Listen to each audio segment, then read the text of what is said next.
that's you, so he can continue to shirk his responsibility in coming up with a plan to pave your roads. His plan is to tax you, put that special tax into a fund, and then pave all your roads.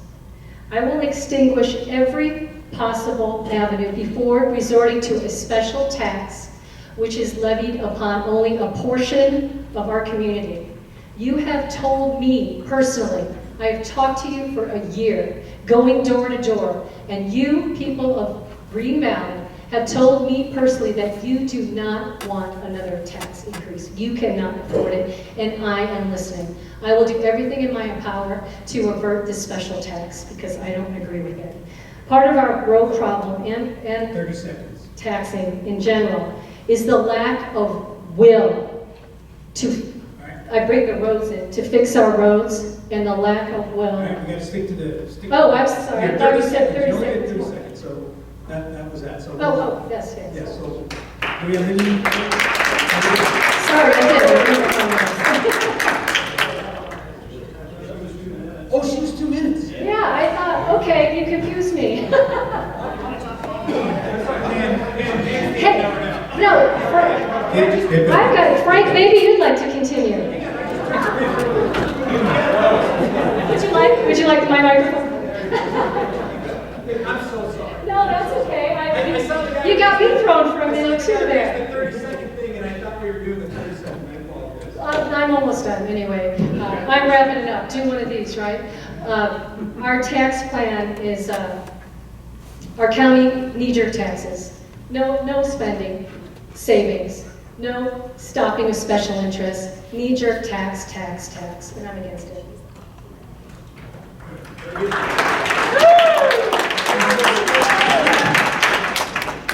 So what would a bureaucrat do with $1.2 billion?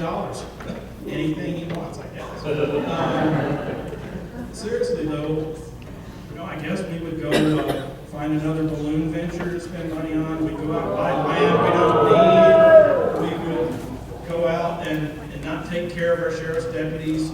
We would certainly be doing the wrong things with the money, and there's far enough money there to do what we need to do and what we have to do. Maybe not everything we want to do, but everything that's important. And maybe one way we can rein that back a bit is to take Mr. Huckleberry's $320,000 a year salary, if memory serves me correct, and tie it to the effectiveness of the budget. Maybe when the budget goes up, his salary goes down. Maybe then that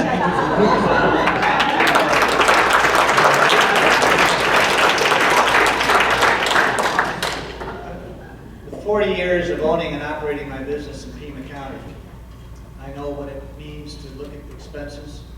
And in order to control and make your business profitable, you have to constantly look at expenses. I loved when I got my financial statement and I could look at the expense side and see where I could make cuts and modifications and changes to reduce expenses. That same set of knowledge and expertise I will bring to the board. And one thing that Allie Miller has pointed out, I think that is very true, and you don't see it because we have a board of spectators, as my slogan is we don't have study sessions. This Board of Supervisors never studies anything. They don't take any time to reflect and look and investigate and to analyze something as significant as any number of things, but primarily the budget. That needs to be analyzed and have specific, dedicated study sessions. And none of this rushing through and approving the budget, which is an easy thing to do when they have the majority and they have the direction from Mr. Huckleberry. I'll get on that board and I'll make sure that the whole process slows down and that we have real-time effort to be putting into analyzing that budget and finding out where the money is going and where we can cut. And this idea that we need to have over $1 million in some kind of a public relations firm to tell the world how great Pima County is or how great Pima County is doing, to me is a sham, and that's one of the first things I would cut when I got there.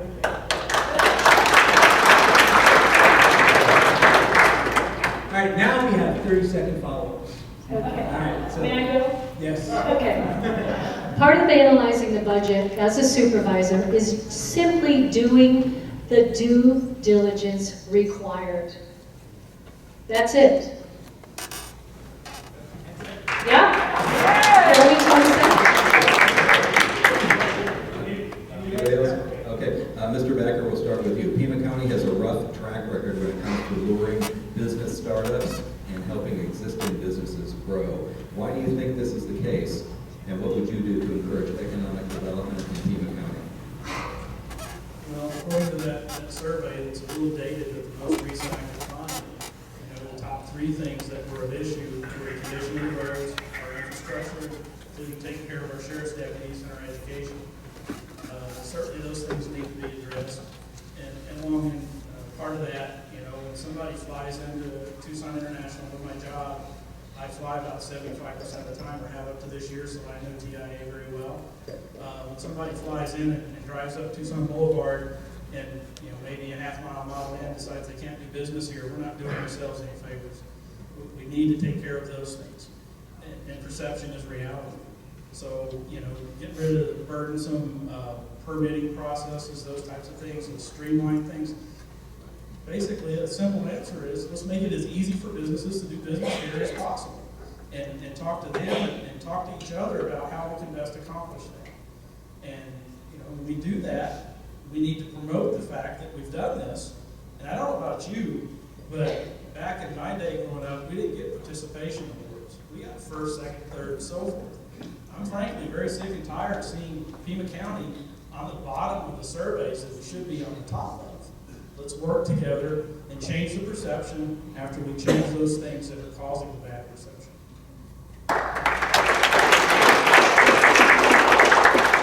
Being born and raised in Pima County, I've seen in the last few years a real significant decline in the business community and how the county approaches businesses and attracts businesses and tries to retain them in its business.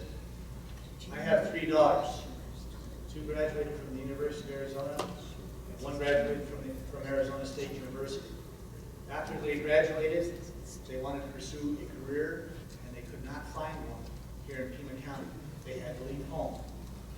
As a father, this breaks my heart. As a taxpayer, it makes me mad. What we have to do is make an environment conducive to attracting and keeping and growing jobs in this community. And one key that we have that I believe unlocks the door to economic development that will keep our kids and grandkids here and provide jobs and economic prosperity is in the form of the Sonoran Corridor. And it makes perfect sense. You have the confluence of I-19 and I-10. This whole corridor is Mexico pounding on the door for trade and transportation that's supposed to provide some $400 million annually to Pima County in terms of growth. I worked on that in the State Transportation Board, and I got that 184 offshoot from the Mariposa Port of Entry to increase trade in the 5-year plan. That was the first time that it had ever been done. We have in that Sonoran Corridor, in addition to the confluence of I-19 and I-10 and the connection thereof, we have Raytheon, we have Tucson International Airport, we have the Port of Tucson, we have the UP, we have the U of A Tech Park, we have all the business parks. That is where the cluster, right up the street, that will permeate over into District 4, and will provide jobs and growth and increased home values in our community and in our district. And all we need to do is work with that Sonoran Corridor. It makes perfect sense for high-tech jobs. Get the county out of the way, get private enterprise in there, and create more jobs and keep our kids and grandkids in Pima County.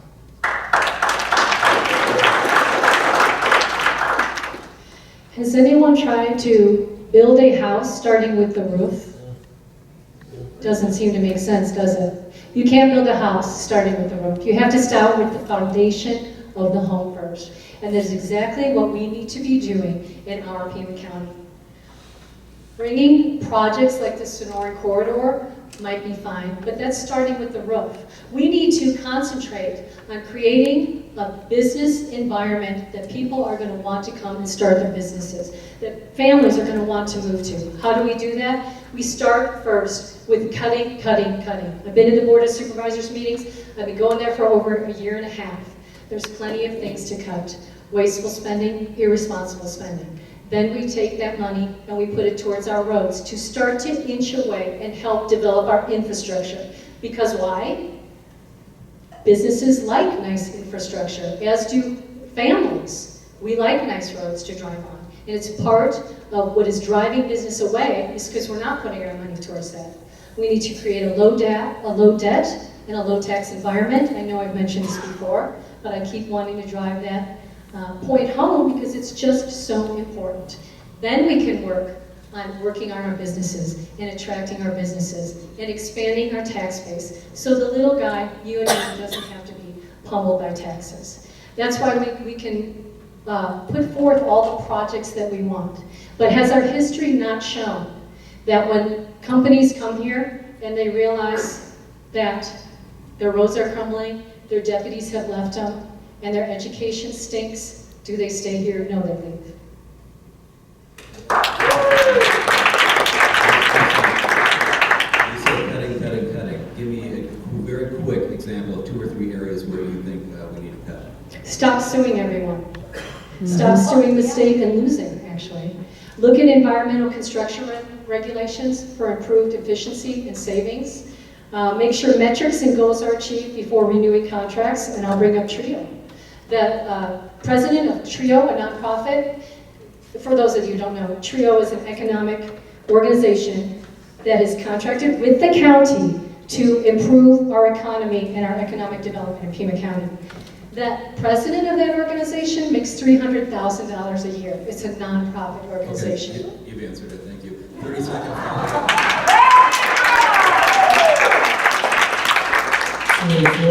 For all the heat that Supervisor Miller takes, I wanted to point out that although I was traveling 75% of the time last year, not able to attend the Board of Supervisor meetings, although the county doesn't record the meetings themselves, Supervisor Miller records and posts the videos. So any of you can watch a year's worth of videos and learn everything that's been going on for the past year and get caught up. The other thing is with TRIO, it was kind of interesting. As I was starting my campaign, I was trying to learn as much as I could, of course, and I went to the TRIO website, and they had listed 109 success stories. I clicked on it, and I got malware that affected this site. Okay.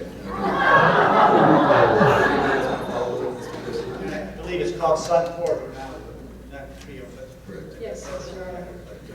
my whole approach when it comes to economic development is to look very quickly at the makeup of the Board of Supervisors. If you take all the collective years of service that all the current sitting boards of supervisors, take out Ally Miller because she's only been there 4 years, and you include the county administrator, and you add all those years together of service, you'll come up to 90 years. Not one of those years did any one of them ever own or operate their own privately funded, capitalized business in Pima County. So when the business community goes to them and says, we have a problem, and they look at the business community like they're from Mars because they have no idea. I will bring 40 years of business experience to that board, and that'll be a change. Thank you. Ms. Closen, What's the deal with the point of clarification? I'm not sure what you mean. That's because I just made that up. Okay. Mr. Christy says he's owned and operated a business for 40 years, but I did hear you say on the radio that you've owned and operated a business for 10 years, and your father-in-law owned it for 30. I was just wondering is that allowed? No, I was just wondering, because he's mentioned that he's been a business owner for 40 years. I can answer that. I started in my stepfather's business Okay. in 1976 as a lot boy. So when I say owned and operated, I began in 76 as a lot boy, and I worked my way up through management in all of the departments, became part owner and general manager in the 80s, and then full owner and operator in the late 90s. So if you want to parse where I was in the last 40 years, No. It was in my business. All of my business was in 40 years. Thank you. All right, so I think Mr. Backer brought up open space. I heard that those words come from your lips. And there's two views on open space. I'm going to ask you which side of the open space view you're on. And I saw my good friend Al Melton earlier today. And Al and I wrote in the legislature. This was a big issue.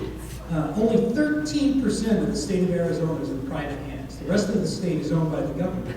Yet in Pima County, voters approved a $200 million open space bond, and then just last year rejected a $95 million open space bond. Some people argue that this sets aside space for habitat protection, recreation opportunities, bike riding, things like that.